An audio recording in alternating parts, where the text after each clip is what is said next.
మహమ్మద్ దర్వేష్ ఏమంటాడంటే, ఇంటికొచ్చిన వాడిని ఎన్నడూ గుమ్మంలోంచే బొమ్మని అనలేదు మేము. చాలా కాలం దాకా అనలేదు. ఓనాటి ఉదయం లేచి చూశాను, పండించిన పంటంతా ఎత్తుకుపోయారు పాడు చేసి. నా భార్యని దూలానికి వేలాడగట్టారు. పాడు చేసి నా భార్యను దూలానికి వేలాడగట్టారు. నా చిట్టిబాబు వీపుని గాయాల పొలంగా మార్చేశారు. ఎవరు? దిగుమతి అయిన బంధువులు.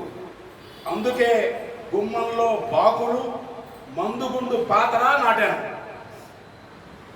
అందుకే కత్తి మొన మీద ప్రమాణం చేశాను, బొందిలో ప్రాణం ఉండగా ఇక ఈ తరహా బంధువు నీ గుమ్మం తొక్కనివ్వను అని.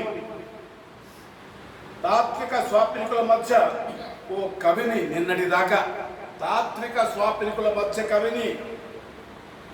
ఓ కవిని నిన్నటిదాకా, మరి ఈనాడు బద్దలయ్యే 20వ శతాబ్దపు అగ్నిపర్వతాన్ని అన్నాడు ఆ కవి మహమ్మద్ దర్వేష్. పాలస్తీనా ఆయనే.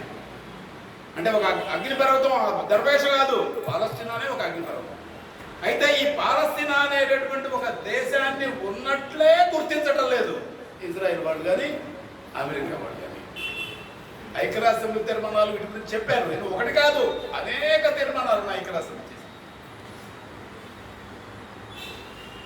నిజానికి ఇజ్రాయెల్ అనే దేశాన్ని భారతదేశం గుర్తించాల చాలా కాలం.